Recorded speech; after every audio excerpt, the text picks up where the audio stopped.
A very good evening and a welcome to UBC News Tonight on this 6th day of September 2023. I'm Lorraine Masika Kazimoto and my colleague Elizabeth Nakakoni. We do welcome you, but before getting to tonight's news bulletin, let's first take a look at the top stories tonight.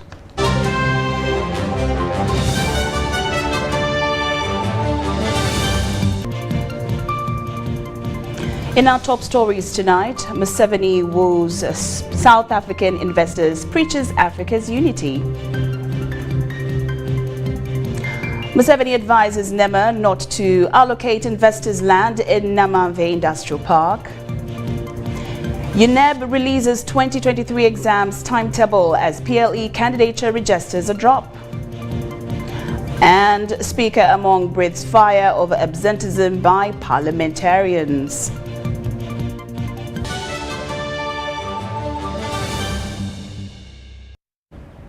Good evening once again.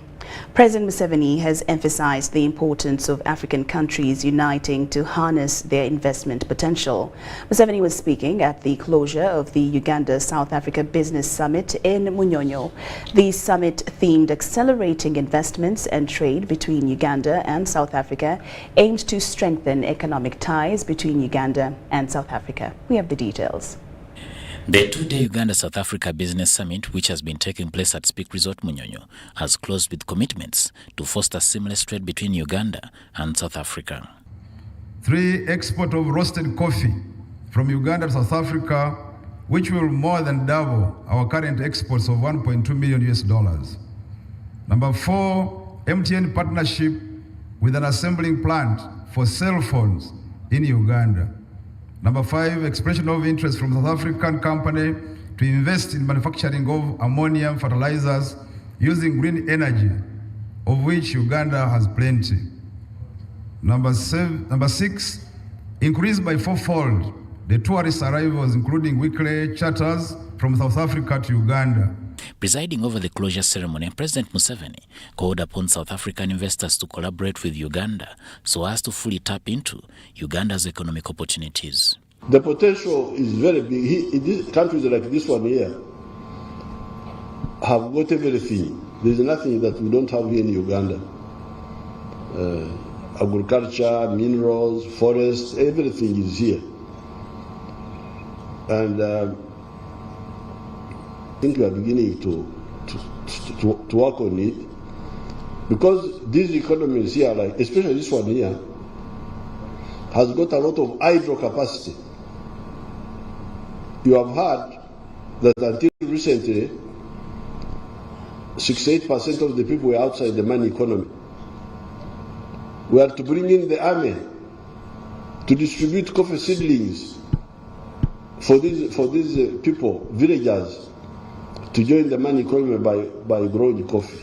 He highlighted the summit's significance in bridging Uganda's business potential with South Africa and encouraged companies like MTN and Stanbic already operating in Uganda to support the government's efforts in promoting economic inclusion. And we want everybody to join the money economy. If all these join the money economy, we need to not benefit the telephone industry, the communication. Will they not ring more? If all these people join the money economy, will we not have more money in the banks? President Museveni also urged investors to add value to Uganda's raw materials, fostering an independent, integrated, and self-sustaining economy. The Minister of State for Privatization and Investment, Evelyn Anite, hailed President Museveni for creating a conducive business environment in Uganda. On his part, MTN Group's chairman urged the government of Uganda to reduce the cost of doing business, emphasizing its role in enhancing the investment climate. We must also strive to reduce the cost of doing business in the continent, and in particular in Uganda. We have experience as MTN and many of the private sector players here, and you have experienced regulators who understand the investment environment. I think through that collaboration, we should continue to work in strengthening the investment environment. The closing ceremony witnessed the signing of Memoranda of Understanding between Uganda and several South African companies, including one between Uganda Industrial Research Institute and Hexagon Electrical Limited to manufacture transformers in Uganda, and another between Uganda Investment Authority and Invest South Africa. President Yoweri Kaguta Museveni has guided officials from the National Environment Management Authority NEMA and other stakeholders on the Namamve Industrial Park land. During a meeting held yesterday at State Lodge Nakasero, President Museveni said the wetland in Namamve Industrial Park must be preserved, and as NEMA, they should not allocate investors' land in the transitional areas. President Museveni further guided that those investors who were allocated land in wetlands and have not started construction should be reallocated with the aim of protecting the environment. Honorable Anite noted that her ministry is committed to implementing the presidential directive that will sustain the integrity of wetlands in the country. The meeting was attended by NEMA Executive Director Dr. Badirega Akankwasa and Director General of UIA Mr. Robert Mukiza, among others.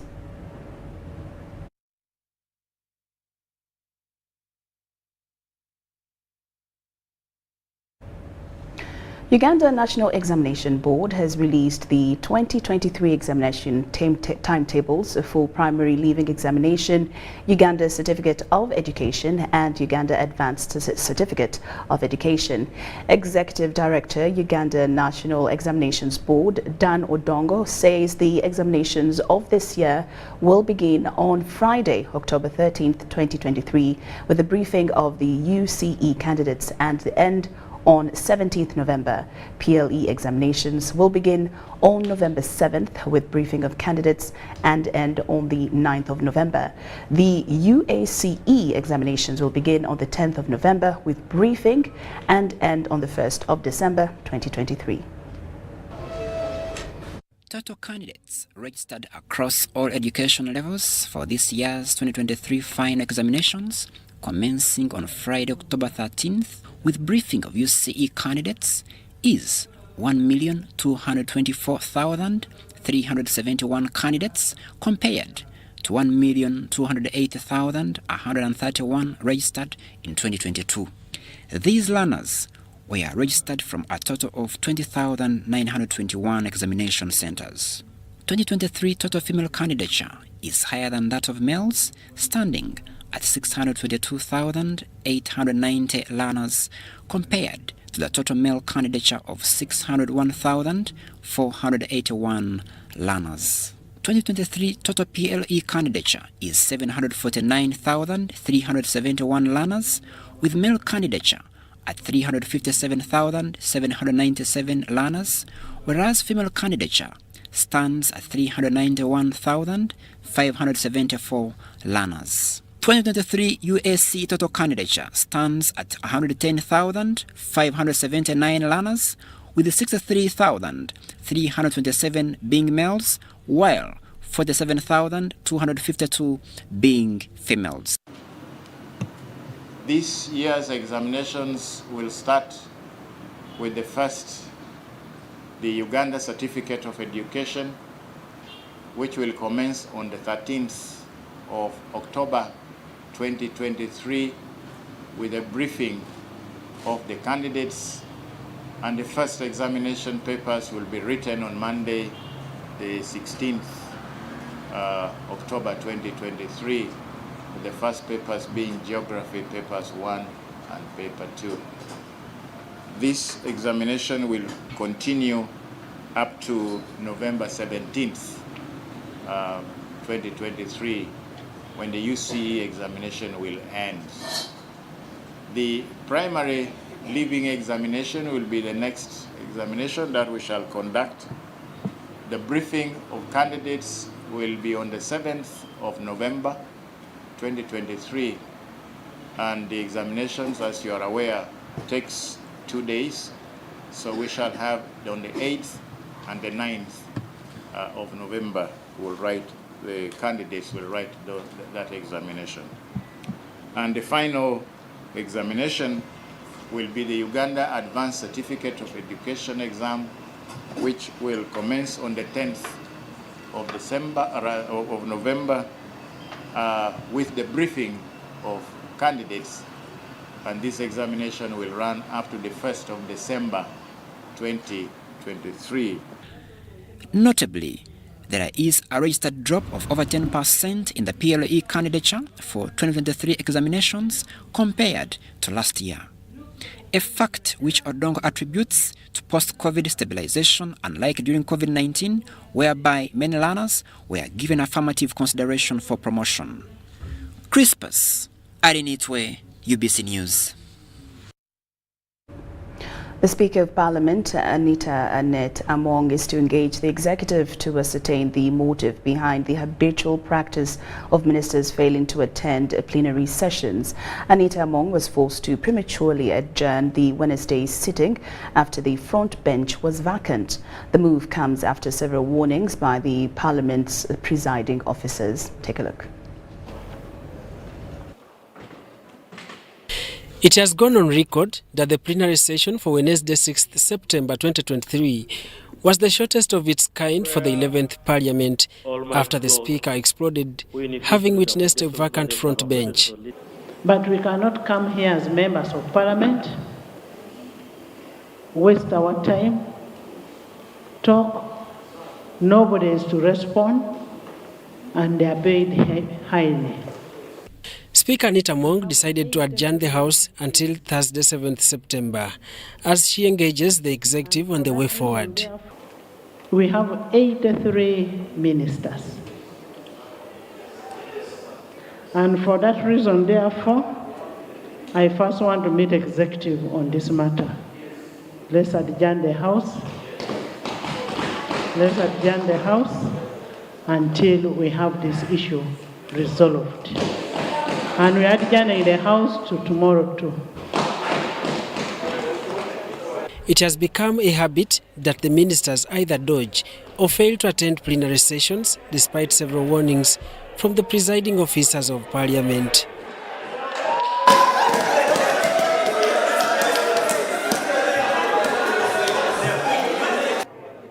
They are the ones who take action on what we discuss and what we discuss in the House.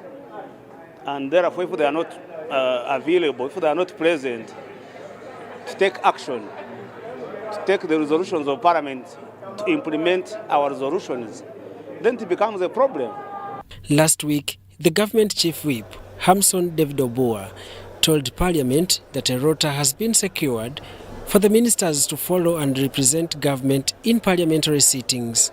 This has already been abused. Even where their rotas presented, ministers from certain sectors are absent. So the Prime Minister needs to crack her whip and call the ministers to order and ensure that the ministers are in the House. And you know, these are people who are coming from different offices to come to the House. But I know we shall keep on improving. With the time, I cannot commit myself, but I know they will keep on improving. I acknowledge the executive for late coming. It is there, and I know they will improve. Yes. Minister for Defence Bamulanga Chisempija attributed his absence to traffic jam and apologized to the Speaker of Parliament. In fact, if you saw me, I came with even my lead car could not lead. They took another side, I took another side where I thought I would move faster. So we got divided like this. So to me, I apologize to the Speaker. I was late by 11 minutes. If I was around, I would have pleaded with her to wait for at least 15 minutes for others. The absence of ministers during Parliament sessions also affect the legislation process, especially during the passing of bills and deliberating on reports directed to government. Daniel Mugoya, Gloria Gutabinji, UBC News.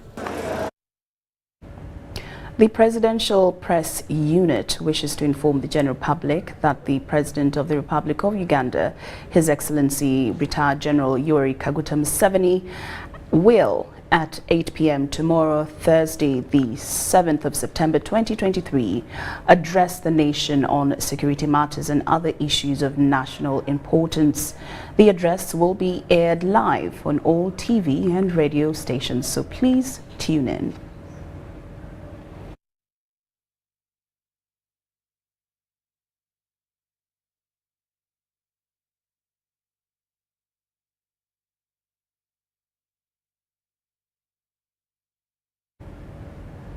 UBC News Tonight takes a very short break, but we return with more stories. Don't move an inch.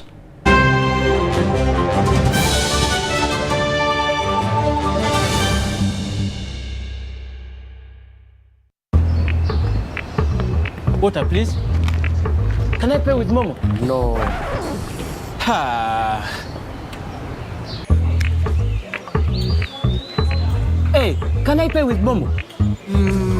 Ha. Here's our merchant code. Oh, very good. 7 mega? 20. Can I pay with Momo? Unfortunately, no. Ha. Baby, let's go. When paying with MTN Momo comes with more benefits for everyone, it just doesn't make sense not to have it. Hello, I've come for it. Can I pay with Momo? Yes, you can. Pay or shop with MTN Momo and get cashback every week. It's free of charge. Use the Momo app or dial *165*3#.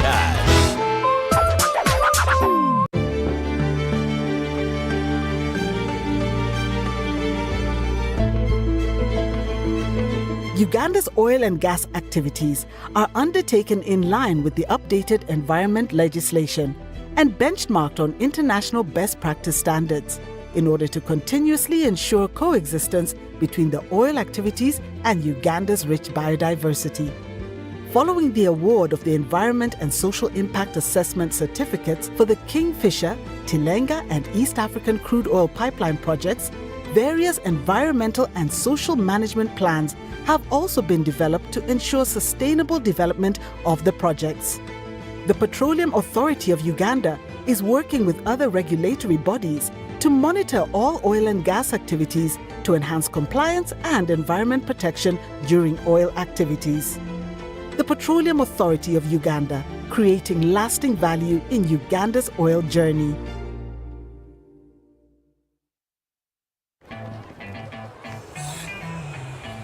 Uncle, you should see London. Oh, my boy. This has been 5 years. You should see Uganda. Yes. Uncle Marcus, huh? This is my former school. See, soon there will be more than 1 million children learning like this for free. This is impressive. Do you even have connection out here? Well, we have 100% 4G countrywide. Okay. We even have 5G too. That's approximately 700 billion Uganda shillings in tax, making Airtel one of the largest corporate income taxpayers over the last 5 years, helping build a better Uganda. Today, your son saw our new Uganda. Thank you, Uganda, for imagining it with us and making us the fastest growing telecom in the country over the past 5 years. Malaria is still the #1 cause of death in Uganda. To help you protect your family from malaria, the government of Uganda is continuing its mosquito nets distribution campaign to give mosquito nets to every household in the country. Register and receive your mosquito nets from the community health worker. Distribution of nets in the following districts and cities will take place from the 8th to the 13th of September 2023. Buku, Bulambuli, Vuyende, Ibanda, Iganga, Jinja City, Jinja, Kamuli, Kamwenge, Kapchora, Kazo, Chegegwa, Luka, Mbara City, Mbara, Namayingo, Ntungamo, and Rwampara. Every district will have received their mosquito nets by November. Together, we can chase malaria out of Uganda. Sleep under a mosquito net every night. This message is brought to you by the Ministry of Health with support from the Global Fund. Did you know that you can safely and conveniently make your school fees payments anytime, any school, anywhere using Airtel Money? Oh yes! Simply pick up your phone and dial *185#. Select option 6, school fees. Choose between school pay, peg pay, or shore pay. Enter student number. Enter amount, confirm name and transaction. Enter Airtel Money PIN. A confirmation message will be sent to you upon a successful transaction. Airtel Money. Instant, secure, borderless. At At Timex Nutrition Center, we advise you on the right foods to eat, exercise profile to adopt, and lifestyle strategies which are compatible to your blood group and genotype. This empowers your body to prevent and treat many diseases like diabetes, blood pressure, arthritis, ulcers, obesity, and many others. For more information, find us at our head office in Kampala on Nassa Road, Conrad Plaza, 2nd floor, or call 0758 819 952 or 0778 288 361. We also have other branches in Mbara and Jinja. Uganda is a source, transit, and destination for adults and children who are either forced or deceived into forced labor, organ harvest, sacrifice, and commercial exploitation. Trafficking in persons is a serious crime and gross violation of human rights. Report suspects of trafficking in persons to police for investigation and prosecution. Suspects are either close friends or relatives. Victims of trafficking are not criminals and need protection. This message is brought to you by the Coordination Office for Prevention of Trafficking in Persons, Ministry of Internal Affairs. In this family, we can't agree on anything. Martha. We can't even agree on what to watch. All the games to play. Martha. Ndowoza Mulabi, we can't even agree on what to eat. At least the one thing for now we can all agree on is the soap to use. He likes that it's big and lasts long. Anti-economy. I like that it keeps my skin smooth. Ate alina echovu. And the children like that. It smells amazing. Everyone is happy. Movit soap comes in 4 fantastic flavors. Movit family soap is truly soap for the whole family. Movit. All day confidence.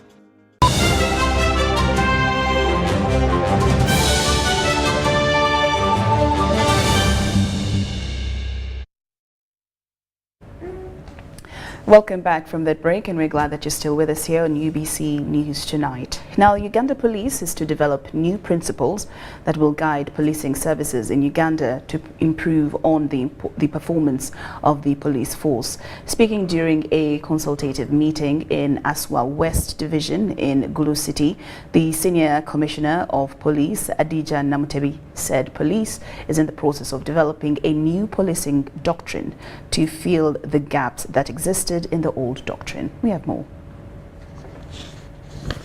So not necessarily that we have not been having any guiding principles. So this effort is intended to standardize our policing, that all what has been guiding us in delivering policing services is put into one document, and that is the doctrine that is going to guide our best way of delivering policing services. And also, as they're in that department that they have been deployed, they should continuously be improving on their training, basing of the crime trend. Then the other side also, deployment should be basing, we look at the area at coverage and you deploy the officers accordingly.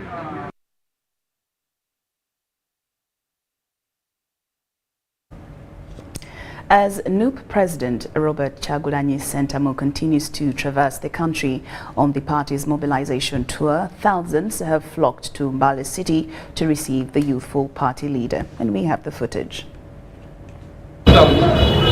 okubuulirako byagenda okolera eggwanga agenda kukolera ki okukyusakyusirako embula kye tukutambulamu nga baboda si nnungi lw'okuba amafuta galinyenyo buli kimu bakuba tyagaasi ogamba waboda oyita eno nga bakukwata bakwagalako emisolo ate nga emisolo mu mafuta tusasula. There are a number of factors that have conspired to cause these astronomical prices to have skyrocketed. One is corruption. Corruption is a danger and is a monster that is responsible for people. Actually, for even the currency, what we have in Uganda, this shilling has depreciated.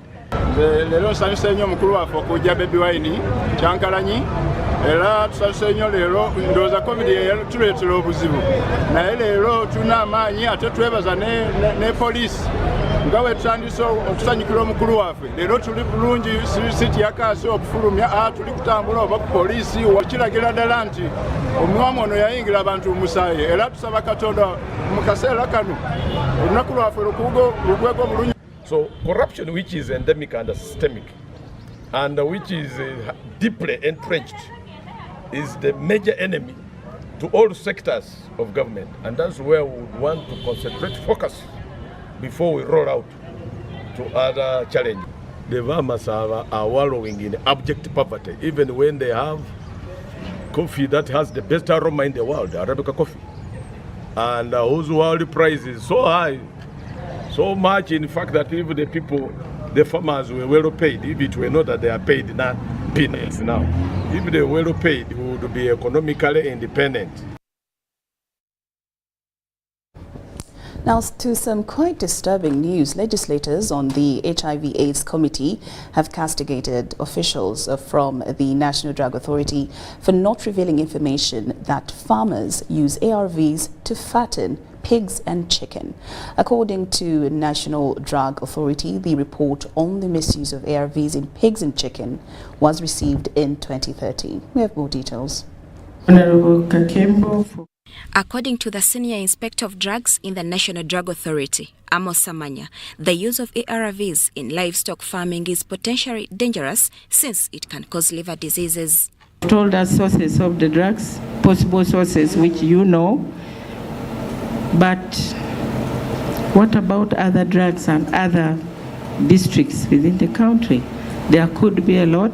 Few isolated cases which have happened, we have known about them, and we are trying already to do something about it. But there were some concerns that if we blow it out of proportion, what would this mean for the economy in terms of if we are going to be exporting food as a country? So he adds that the use of ARVs in livestock animals may lead to the unintended consumption of these drugs, which may have unforeseen health consequences for humans, such as adverse drug reactions, including hypersensitivity. Since the quantities which appear in chicken tissue, they are relatively small, but even in small quantities, there are adverse events which can happen from the consumption of those small quantities. If, for example, someone has hypersensitivity to a particular drug, like a favirenz, if you take it even in small quantities in chicken, you can still get a hypersensitivity reaction. So sometimes some of the effects we might be seeing in people, someone is just consuming food, then all of a sudden they get an unexpected reaction. It could be coming from some of these drugs which are being used. Information that farmers use ARVs to fatten pigs and chicken was revealed 10 years ago in 2013, but when NDA was asked why the public was not warned, this is what they had to say.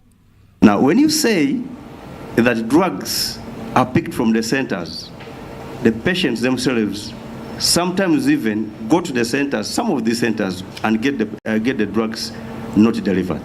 NDA, however, says they have subsequently instituted sensitization programs targeting both the public and farmers. Additionally, through her market surveillance and enforcement system, NDA conducted enforcement activities in different parts of the country to curb the unauthorized possession and use of drugs, including ARVs. We also have a system for regulation of clinical trials, control of advertising and promotion, and monitoring of undesired effects, and then promotion of rational use of drugs. Shamim Naiga and Gloria Gutabinji, Parliament. UBC News Tonight. Now, a research study report conducted by Public Services International on addressing the challenges of violence and harassment in the world of work has identified inadequate labor supervisors in districts as one of the challenges affecting the full implementation of the Employment Act 2006.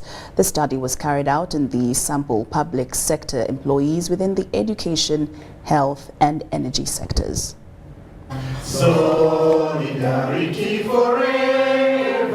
Despite Uganda's good labour laws and regulations as enshrined in both the Constitution and the 26 Employment Act, the actual implementation of the same laws on the ground is still hampered by understaffed labour supervision officers in the districts, according to Labour Research Study. The study undertaken by Public Service International revealed that out of 145 districts in Uganda, only 6 have labour officers, with Mukono district having only 2 labour officers who have to supervise over 200 factories in the district. But even the 60 who are the districts are not well facilitated.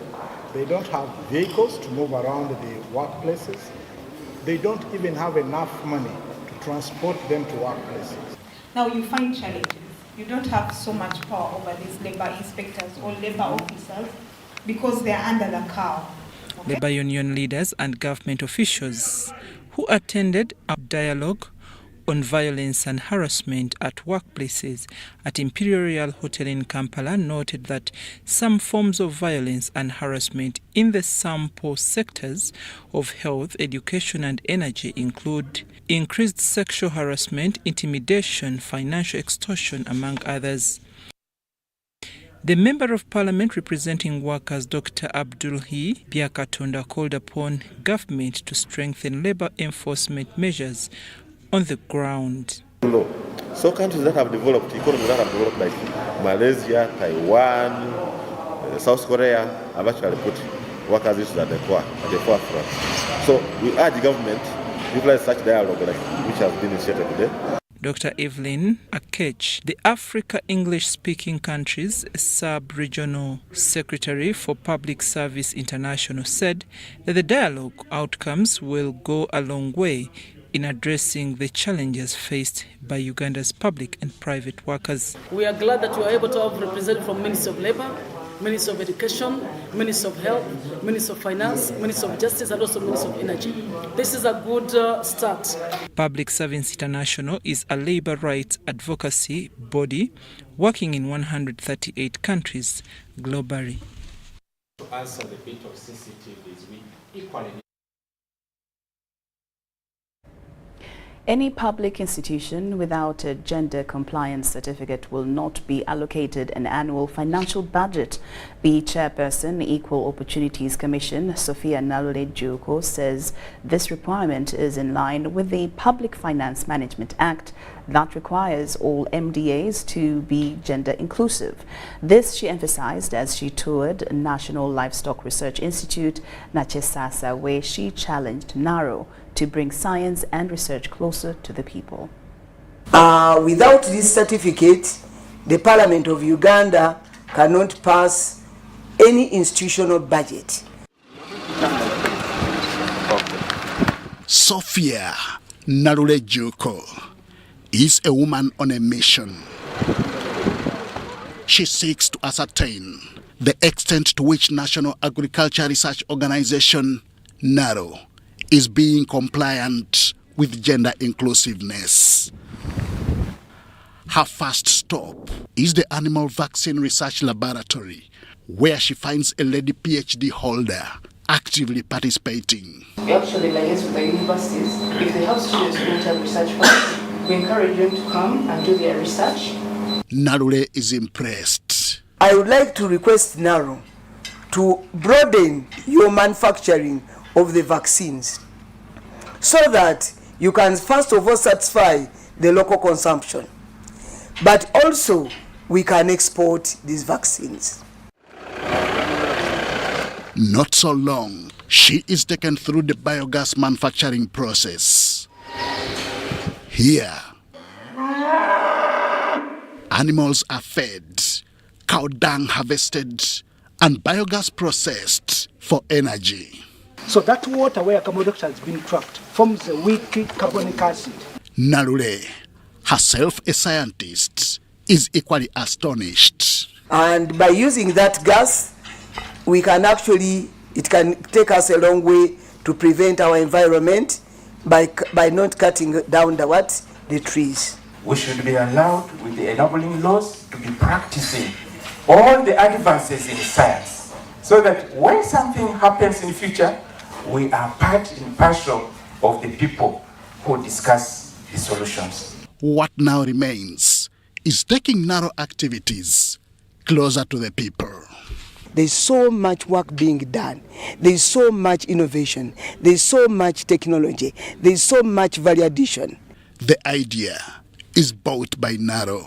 NARO has institutes spread all across the country so that all parts of Uganda get our technologies and services equally. This commitment comes at a time Ministry of Finance is soon embarking on a national consultative program for the 2024-2025 national budget. Henry Okrut, UBC.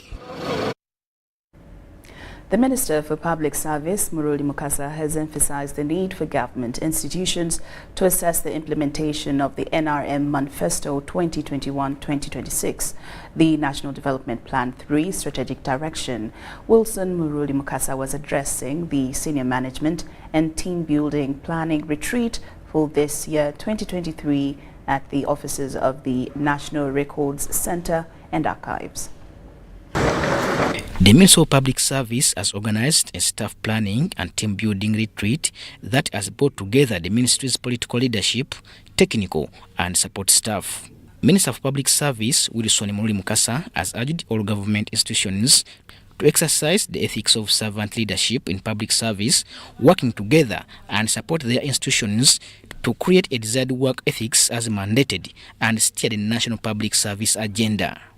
Therefore, this is the moment to identify the critical measures of the impact of our initiatives. Let us set smart indicators. Whereas we have registered commendable improvement in physical performance reporting, there is need for further improvement in outcome measurement to answer the so what questions. The minister has also applauded the staff members at the ministry for the steady improvement and resilience that has resulted into the spirit of teamwork. And we are creating that feeling that we belong. We are at the public service headquarters in Wandegea. We know each other, and whatever affects one of us affects us all. The City Minister of Public Service, Mary Grace Mugasa, has also appealed to government employees and the public to desist from engaging themselves in acts of corruption while rendering the mandated service. Especially in local governments. So we have to make sure our human resource don't embarrass this ministry. Strengthen the government regulatory framework, urgently address the issue of poor service delivery, and urgently address the problem of absenteeism, more especially from schools and health centers. The function held at Wandegea in Kampala district at the offices of the National Records Center and Archives was also attended by the ministry's permanent secretary, Catherine Bitarakwate Musingwire, calls for the collaboration and teamwork while embracing positive change and innovation. Because of this financial year, we shall even observe greater improvements in performance. And I hope that through the sharing of your ideas, we'll be able to affect the ministry's operational efficiency as well as build on synergies. How then can you model and cause adoption of servant leadership at all levels in the public service? Robert Katamba, UBC News. Students on the government payroll at Chambogo University staged a demonstration today to protest the delayed payment of their living out allowances, issues related to food and the delayed release of marks for the previous academic year. The demonstration prompted police to use tear gas to disperse the unruly crowd of students. Sibo Jennifer, the public relations officer of Chambogo University, stated that the university administration is actively working to resolve these concerns and address the grievances of the students. Gula war. Media is here. For food and living out allowances is 733. For me, my internship, that is food and living out allowances per semester. Then internship allowances is 250,000. Then, yes, faculty allowances we are supposed to receive this semester, 130,000. All this money is pending. They are investing our money.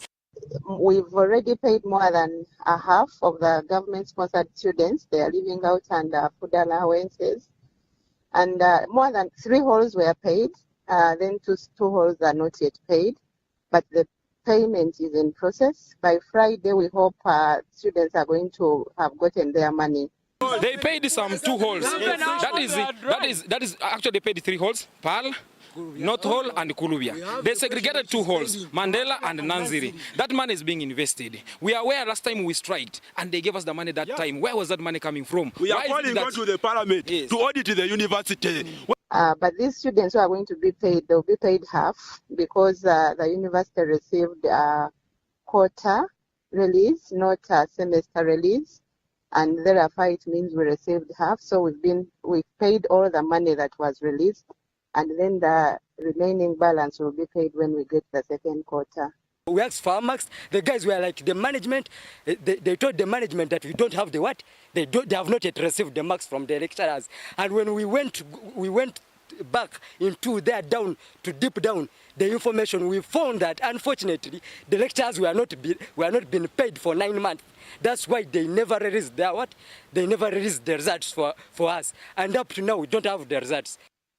That issue in government students, I don't see it. We had that issue which was general in engineering and it was handled.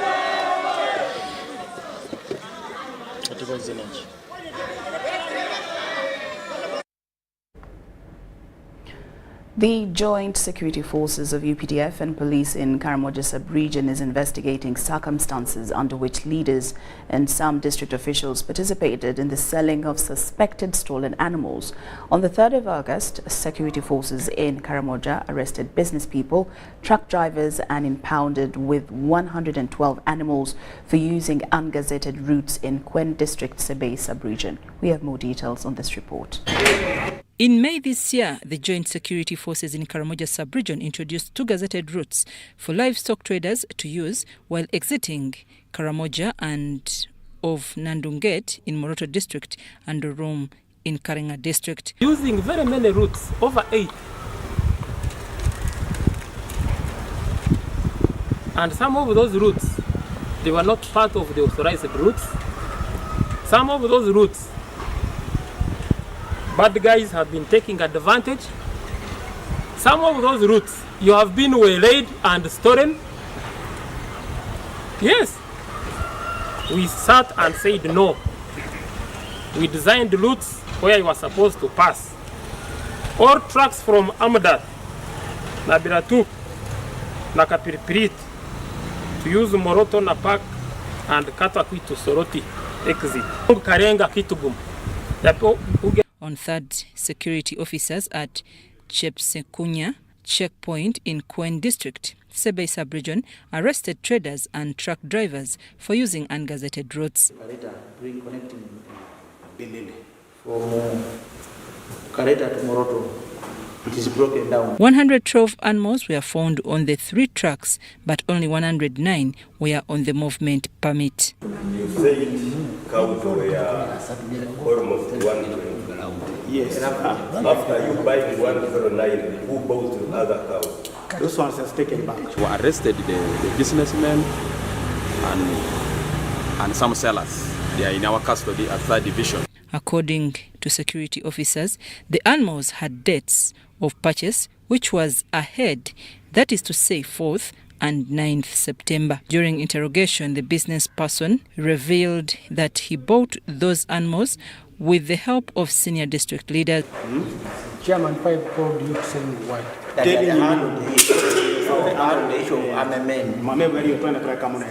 he also confess to him that he had handled the issue of armament? Yes, the chairman council. He confirmed to him that the issue of the armament, you leave it, you have to sort of this. You come and buy and go. We go. kwa hiyo 17 million. Wakati alinipikia alinunua Jumaa akasema information itaisha kesho Jumamosi.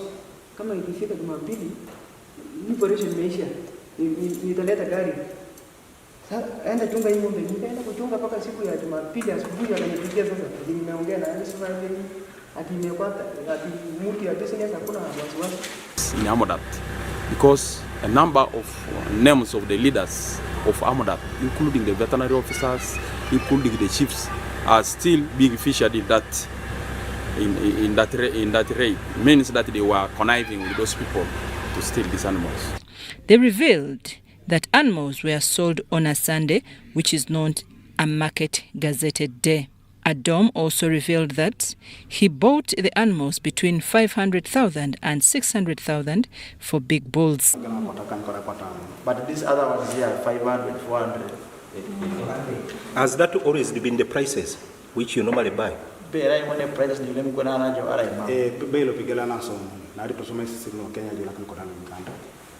the price that we're using since that next exchanging the money from Kenya, from Uganda to Kenya. Carrying out investigations, we shall update you when we complete the investigation. I'm Nafka Farida and Morinig. 9 cows, they are more than 40 million.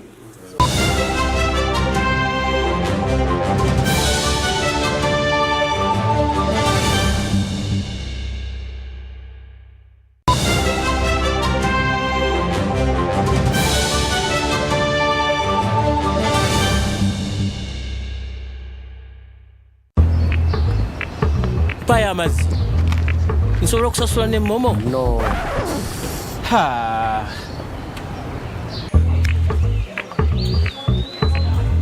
nsobola okusasula ne momo ha yino merchant code yaffe kirungi sebo meka ebiri nyabo nsobola okusasula ne momo bambi nedda ha baby tuve wano Bukibanga okusasula ne MTN Momo kigirako emigaso mingi n'egisingako eri buli omu tekikola makulu okubanga tugirina. Hello, nkimye rent nsobola okusasula ne momo ha yes osobola sasula obagula ne MTN Momo olwo tukuddize ssente oleweeki ya mwerere kozesa Momo app obanyiga *553*3#. Here is the 2023 musical launch of the year. 16th of September 2023, Kololo Ceremonial Grounds will be the only place to be, as the whole of Uganda will gather to witness the Museveni Awoma musical launch by Eman Sereko, also known as Munamasaka. Don't miss all your artists, comedians, stage and movie actors, members of parliament, ministers, leaders at different levels, led by the Right Honorable Premier Robin Nabanja. The chief guest of the day will be the one and only Sabalwanyi Jajamwami, His Excellency Yoweri Kaguta Museveni, all at a free entry at Kololo Ceremonial Grounds on the 16th of September 2023. Do not miss!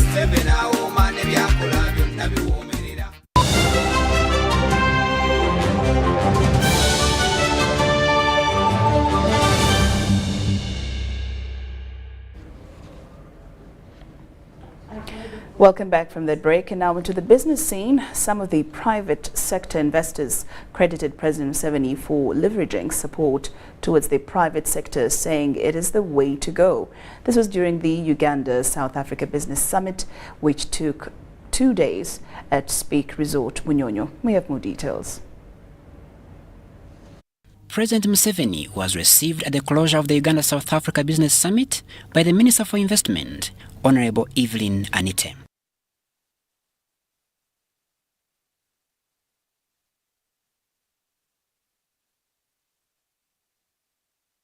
Summit has seen Uganda and South Africa strike a deal on coffee, beef, fruits and vegetables, among others. Some of the private sector investors credited President Museveni for leveraging support toward the private sector, saying it's the way to go. The volumes really will be dictated by the market, but certainly we are confident that at the URI facility we will have the capacity and the technical skill and the equipment to meet whatever East Africa requires from us. A light-hearted moment about our relationship. You know, we've been here for 25 years.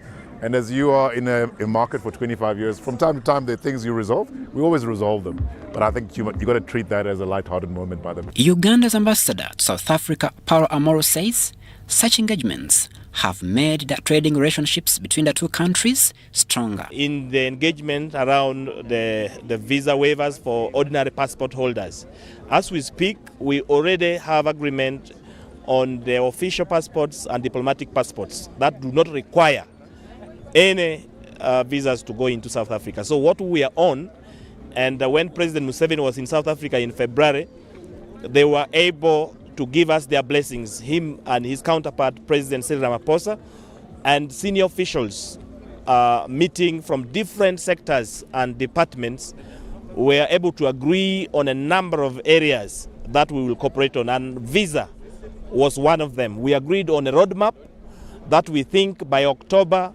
our technical people within Home Affairs Department and the Internal Affairs Ministry. The Presidential Advisory Committee on Exports and Industrial Development Chairperson Audrey Rwabogo says the government has set favorable conditions to enable investors settle in the country. It employs people. Government is small. Government does regulation. In fact, the less regulation we have in some sectors, the better for private sector. That is the NRM approach. So this partnership between private and public is to deal with sectors that the private sector would not manage alone, or where government would not have core capabilities to handle.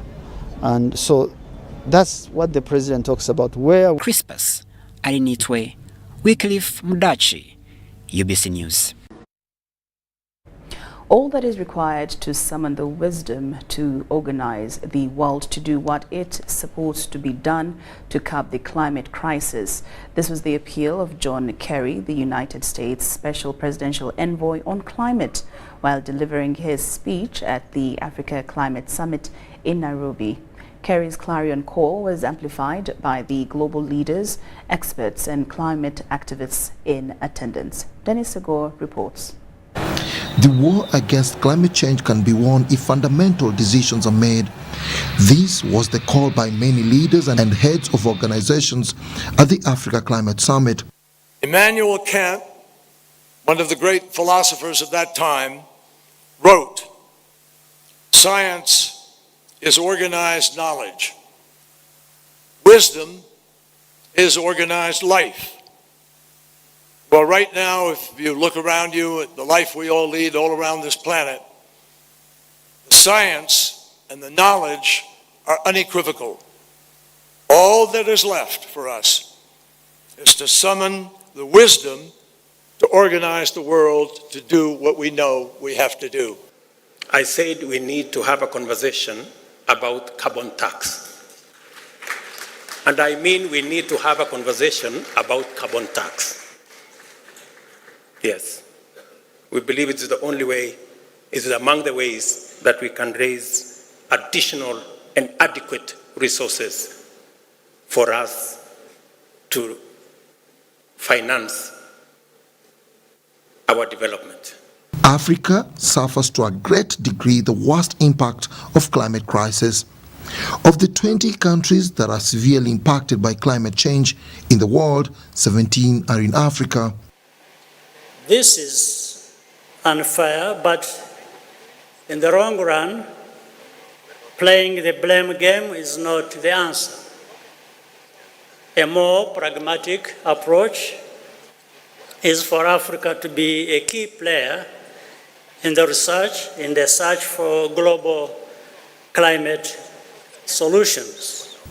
It is therefore essential that every country steps up to help other nations, and particularly Africa, at this point in order to be able to adapt to the climate impact. And here, from a low-emitting continent, Africa, I make a very strong appeal to the large emitters, to the G20 countries responsible for 80% of the emissions that will be meeting this week in Delhi.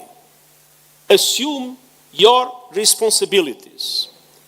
Developed countries must commit to reaching net zero emissions as close as possible to 2040, and large emerging economies as close as possible to 2050, with support from developed countries to do so. These sentiments are re-echoed by the President of the European Commission. Europe has the biggest and most advanced green bond market in the world, so we are ready to share our expertise with your teams on how to develop your own green bond markets, and at the same time, we will push on the investor side. Together with the European Investment Bank and our member states, we are allocating 1 billion euros to de-risk private investments in emerging markets. This could help to attract up to 20 billion euros in sustainable investment. The Africa Climate Summit is under the theme Driving Green Growth and Climate Finance Solutions for Africa and the World. The event in Nairobi is not only an African climate summit, but doubles as a global pre-COP28 convention that is slated for later this year. Dennis Igoa for UBC News in Nairobi, Kenya. Thank you, Dennis Sago. Now let's take a look at today's Forex market. Now, according to Bank of Uganda, in the Forex market today, the US dollar opened at 3,724 and closed at 3,725. The Great Britain pound decreased from 4,697 as of yesterday to 4,687 today. Significantly, among other currencies today, only the South African rand increased from 194 as of yesterday to 194.3 today.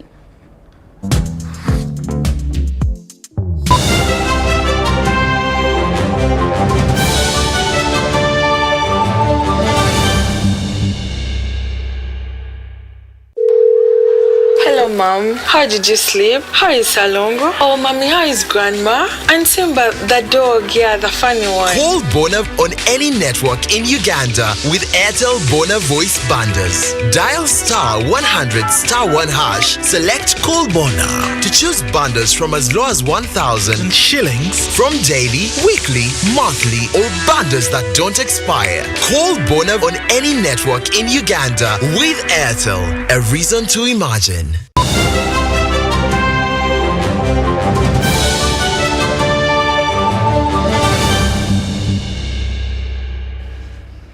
Welcome back, and now into the world of sports. Mandela Group of Companies has aided the Uganda Society of Architects that is preparing a sports gala to unite various professions. We have more details in this report.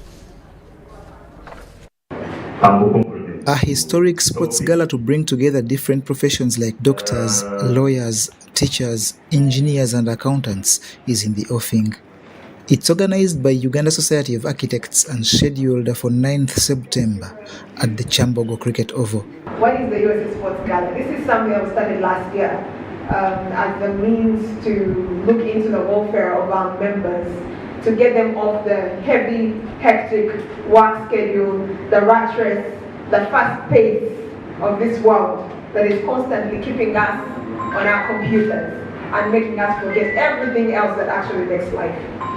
So that was the original concept. But then we also had a CSR running that we had put in place, and we needed to fundraise. Not only that, we realized that as architects at the moment, we are working in a bubble of our own, and we needed to spread our wings to embrace the different professional bodies that we actually interact with on a daily. The gala that intends to unite professionals has been boosted by Mandela Group of Companies. Today we've patterned and also support the Association of Architects. This is an area where we need to professionalize and produce a quality product. And we think the USA members all over Uganda can support us in this kind of business. The architects and the engineers are very influential in the construction industry. Already, 14 teams have confirmed participation in several disciplines like football, netball, volleyball, and chess. John Barnes, Centum, UBC News. The third quarterly I&M Katogo Invitational Golf series has been boosted by several partners that plan to make it merry. We have more. Excitement builds towards the next round of the Katogo Invitational Golf Series at Entebbe Golf Club on 30th September. Several other partners have improved the stakes. It's an opportunity to support the Katogo Invitational Tournament. The I&M Katogo Invitational Tournament has become a much sought after tournament. It's played every quarter, and we've seen increases in the number of golfers who would like to participate in it. We believe that the people behind it have made this very interesting, created the right opportunities for networks, but also at the same time created an opportunity to have fun. New partner Marker Limited has confirmed a brand new Renault car for a hole-in-one shot at the par 3. A hole-in-one is basically if as a golfer you hit the ball for the first time, your first shot, and it goes directly into the hole from the tee box, and that is when you will win the hole. So the first person to do that will go away with a car free of charge. Okay, the fee is basically your stroke when you hit the ball. The car comes with full insurance from another new partner, GA Insurance. So at GA we like to support every aspect of life. We support every aspect of society, and we are so excited to be part of this great team that's supporting Katogo, because we believe sports is a key thing in every human life. The I&M Invitational Golf Series is a quarterly event whose next edition's mode of play will be Meet 2. The anchor sponsors for this golf experience are I&M Bank, with Rwanda Air, one of the latest to join the plethora of partners. John Barnes, Centum. For the first time, big league players and futsal players will earn money after every win thanks to the new partnership between FUFA and Bet Power. FUFA and Bet Power Uganda have partnered in a marriage worth 1.1 billion Uganda shillings, which will see the latter become Uganda's official football partner. Now, at a function held at Fairway Hotel in Kampala, FUFA promised to reshape the landscape of Ugandan football. The partnership will see Bet Power take on 3 sponsored properties for the FUFA 2023-2024 season, including the FUFA Drum, the Bet Power Big League and the Bet Power Futsal League. Benefits are that the futsal competition will include awards for MVP of the season, Best Goalkeeper, Best Coach, Player, and the Player of the Year of the season. And we think that is very important for the big leagues, very important for the FUFA Drum, and of course also for futsal. Yeah, how much? To nurture, to scout is a cost, and sometimes deficiency of resources forces us to compromise on some of the standards so that we're able to get a product, and the final product eventually may not be to its full potential. Now, with such resources, definitely this reduces onto the pressure, onto the organizers and the people running the various properties as mentioned.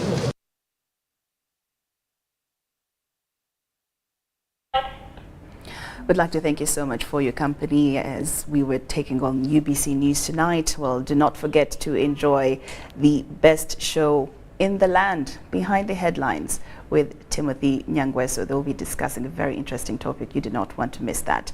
I'm Laureen Masika Kazimoto, and my colleague Elizabeth Nakakoni in Sign Language. We do wish you a good night.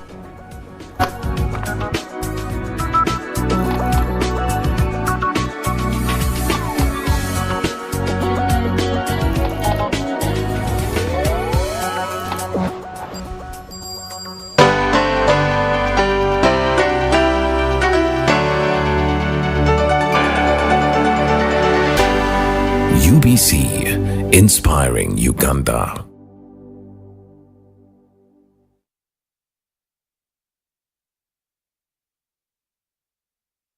What's the best kind of business to invest in?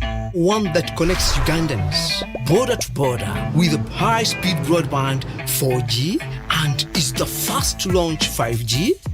What about one of the largest corporate income taxpayers in our country. Oh, the fastest growing telecom in the last 5 years. Wow! Well, here's a chance to invest in it all. Take part in Airtel's initial public offering today for as little as 100 Ugandan shillings per share.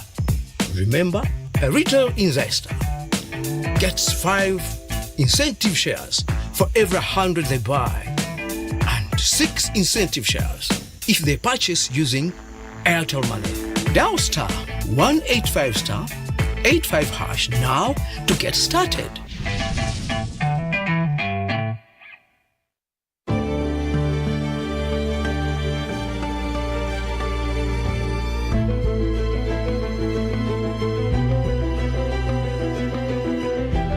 Uganda's oil and gas projects are providing opportunities for Ugandan businesses. Between 2017 and 2022, 40% of the 3,800 procurements worth $4.4 billion were awarded to 460 Ugandan companies. This includes 41 community-based companies that have been awarded contracts worth $2.3 million. In order to be contracted to supply goods and services for oil activities in Uganda, entities must register on the National Suppliers Database. Over 2,300 entities are registered on the National Suppliers Database. Registration is free. The Petroleum Authority of Uganda, creating lasting value in Uganda's oil journey.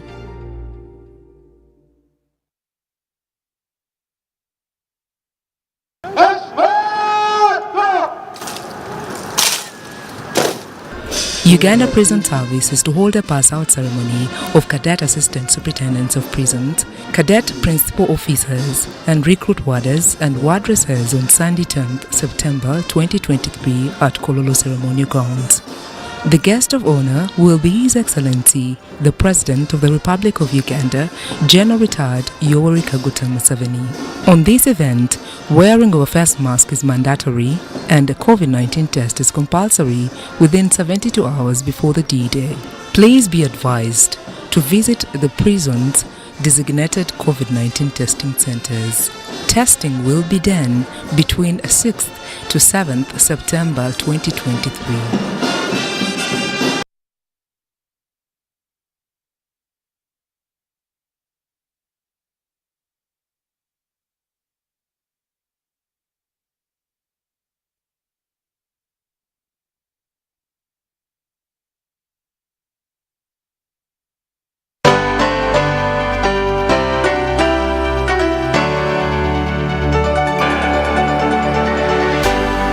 UBC, inspiring Uganda.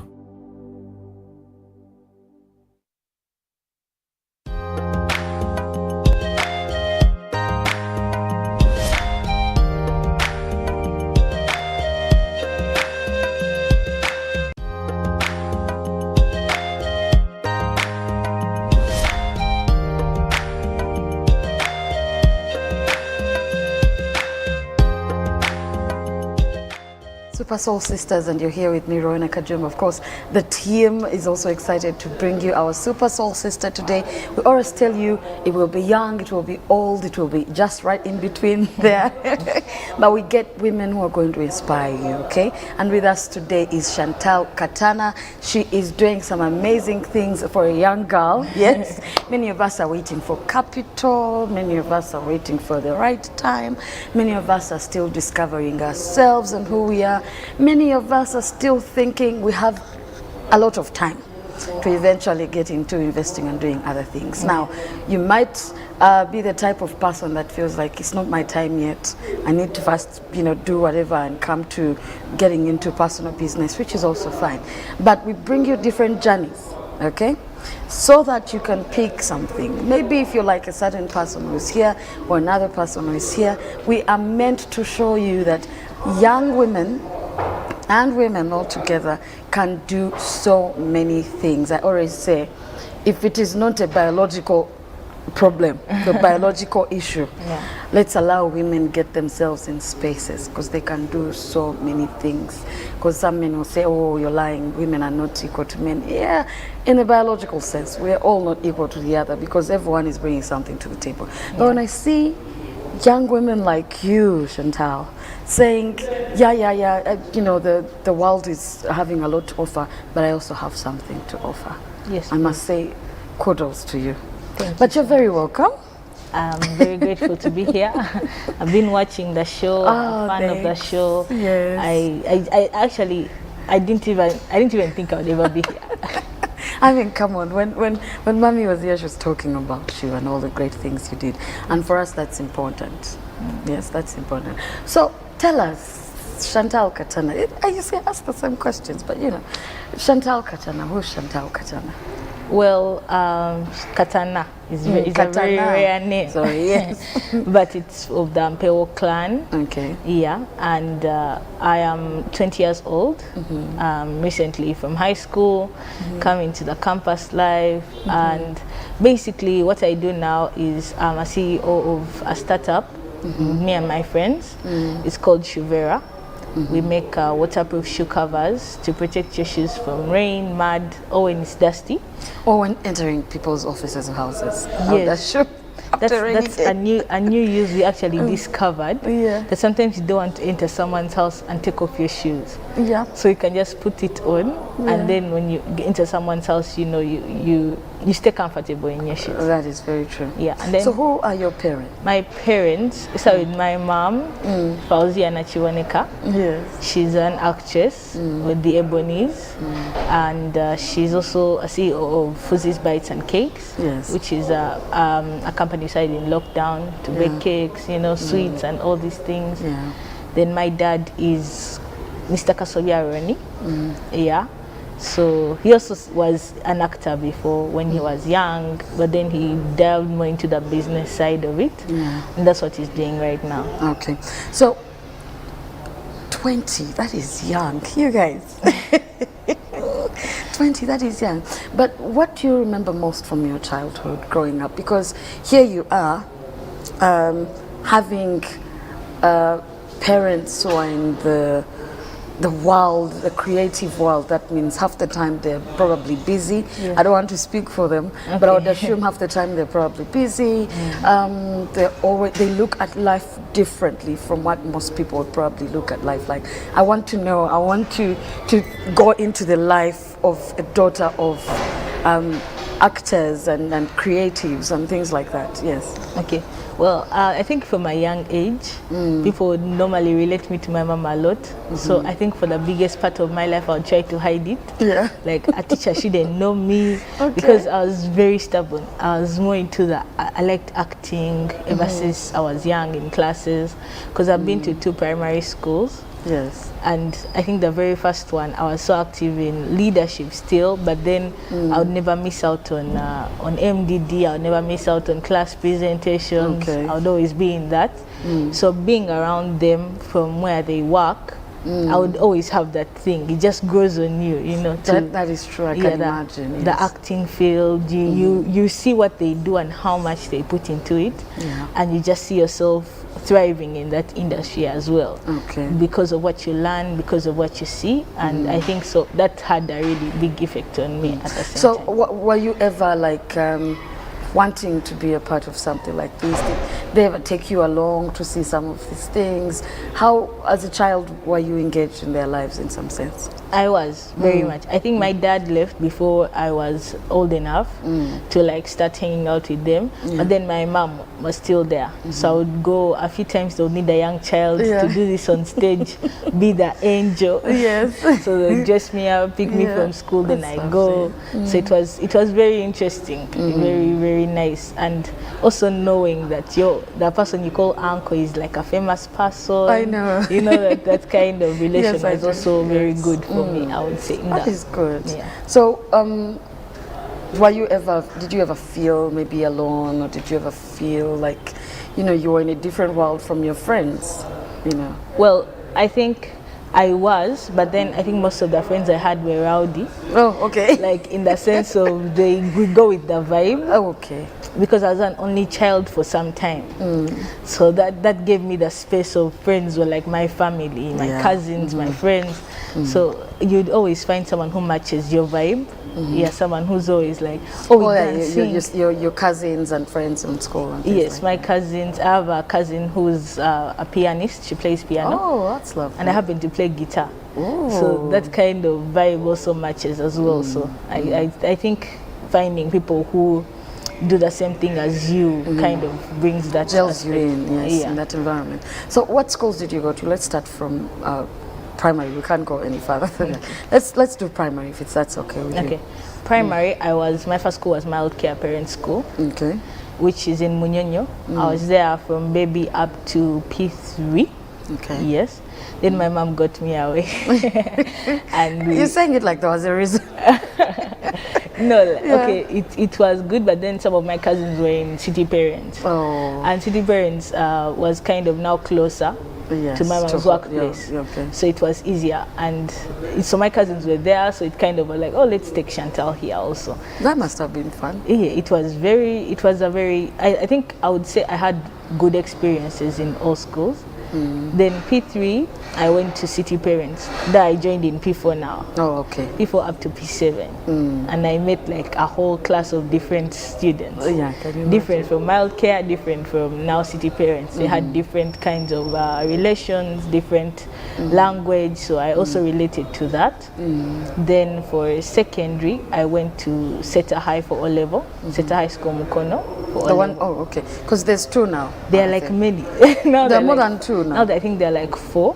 Really? 4, 5, something like that. Ooh, the last I remember there was one, and then the next thing I hear there's a second one. So the whole time I'm thinking there are 2. Yeah, they're one like, in I think Lugazi and one in Mukono. Because when I left there were like 3, but there was a 4th one coming up. Oh.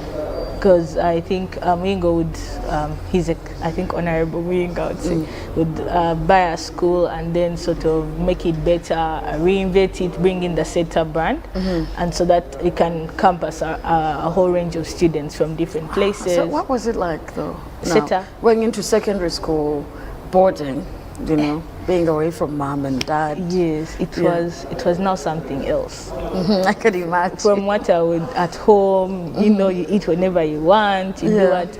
But I had an experience of going to Chisakate Chanabagere. Oh, they had that as well at the school. That's from Nabagereka Development Foundation. But they would come and bring that to the school. You sign up. Yes, I found that in City Parents. So they would come because it's close. It's on Kabakanja Gala Road. So it was easy for them to anyway come and tell the school about the programs.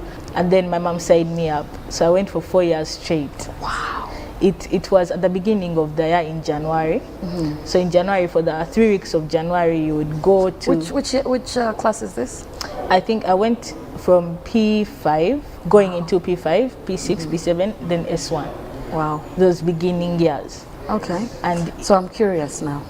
How was it like? Well, I think it was, for someone who doesn't know about it, like it's like an adventure camp kind of, but then learning and then bringing back the Buganda relations from the Kabaka, teaching us our language. Basically teaching you your heritage, where you come from. Yeah, definitely. Yes. Okay. So let me ask, Sakate is only for girls, eh? No, Sakate is for both boys and girls. Oh, that's lovely. Yeah, from 6 years. You help the boys know, you help the girls know, and then you find.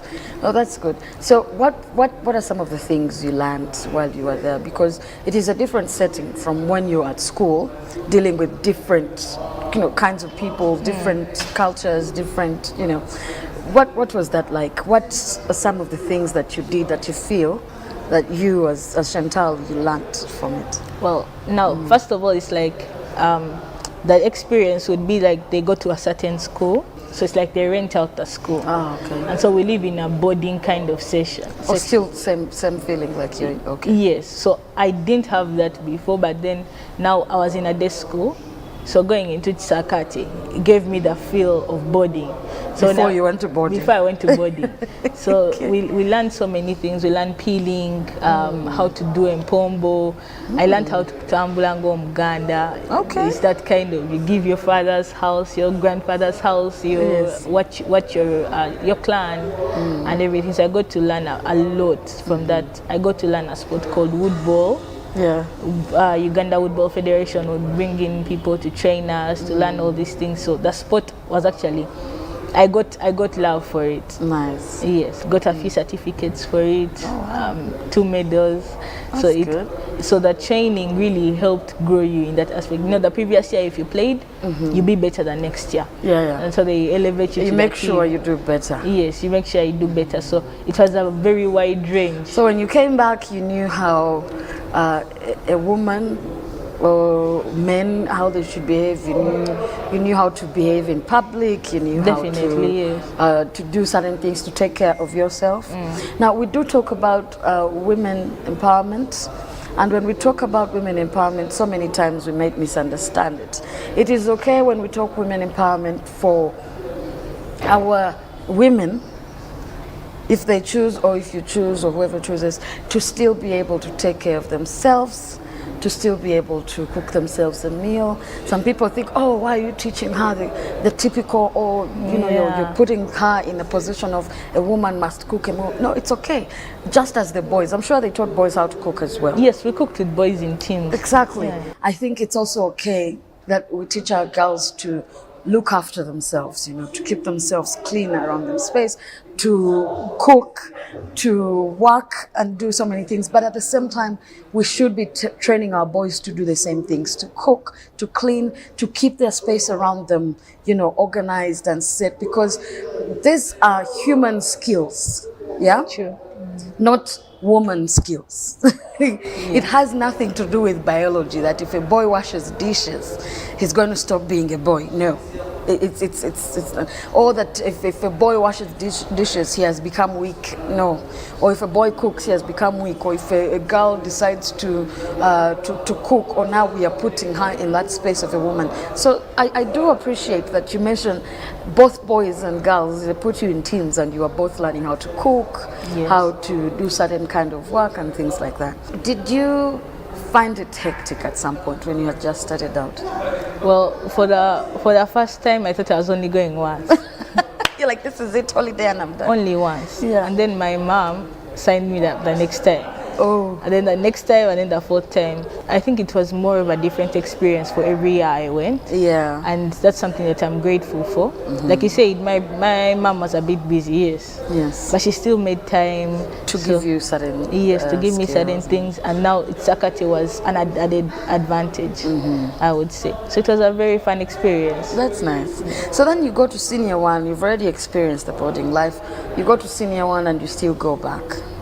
Yes, did like you the see a first lot year. of differences between kids your age at the time, in terms of what you learned and how kids your age at the time really saw life and how they did things? Yes, you'd meet certain groups of girls and they would say, me, I cannot cook for a man. You know, like if they say when they get married at one point, I can't clean, I can't wash and all that. And they have a certain perspective of how they see it. But then when you're in Sakati, they'd be like, a lady of the home has to do this. Not like it's a must. But then I think for me, I would learn that a lady remains a lady. Like even at the time when I would get married, it would still be a respectful relationship. It wouldn't be like, okay, me, I cannot wash, I cannot do this because I'm you're not somewhere. doing these things just for yourself as well. You know? Yes. You're doing them for maybe your family, for what. So it's also for yourself, if I'm being honest. So when people say, I can't this, I can't that, it becomes a bit surprising. How would you look at your own house and not? Yes, you couldn't. You can't clean it. But that was like for a certain section, that was their perspective. For others, they'd be like, oh, I wish I got the opportunity to go. For Sakate, you know, my parents are not around, no one was there to teach me this. But did you ever tell them, there are boys who are with us who are learning how to cook? and clean. And it's very good. I think for now it's more of, I see chefs and everything, you know, people who have mastered the skill. So if you master the skill of cooking, I think and as you get older, if you're busy and your husband can help you on some things, why not? Yeah, why not? Why not? I think I like that. So, senior one setter, you were there for how long? I was there from S1 to S4. Oh, really? Yes. That was nice. You were a good girl then, I can imagine. Because most times people are like, along the way, oh, I don't like this school, just do this, just do that. Oh, it was very nice. I actually contested for a post in S1, and it's really? Like S1, you're not supposed to contest for a post, you know, a very heavy post as the one that I went for. What did you go for? I contested for academic and library prefect. Oh yeah, that's they're like, we do not want a senior one to tell us about academics. Yeah. But you contested. I contested. I lost, but then the headmaster appointed me. Okay. I think for like just to have that experience as well, and to maybe to be the representative for my classes, S1, S2. Yeah. So I was kind of an assistant to the academics, to the winner, prefect. yes. Oh, okay. Yeah. But she was very nice. She taught me how to do certain things. Then most of the time she would leave the work to me because she had become a candidate. Yes. But then it was teaching me, and she would be like, okay, Chantal, I'm becoming a candidate. You have to be more responsible and do this. So it was a good experience. That was lovely. Senior one, she says, I think I can do this. I love that. That means growing up, you were given confidence. You were taught to be confident. You were taught that you can dare yourself and do things. Yeah. That is a very good thing that many of us need to teach, not just our girls, but the men too. If you have a confident man, they're going to be confident with how they deal with women. If you have a confident woman, she's going to be confident with how she deals with a man. So it comes back on a two-way thing. Wow. Okay, so you're prefect this whole time up to senior 4? I'm a prefect for that first term, that year, and then I went on to have different leadership positions like class prefect, different clubs, be part of those clubs, head those clubs. So it was, I kept on being like very vocal, very active and vocal and outspoken. Yeah. Were you ever discouraged from that? Well, there is a time, I would say, for me, I always describe the SETA experience as a learning experience. Like it groomed me to be better. You know, you come with S1 with all this something excitement, that you want to be, excitement. Then you meet different people and they're like, oh, sometimes you be like this, or sometimes you should continue doing what you're doing regardless.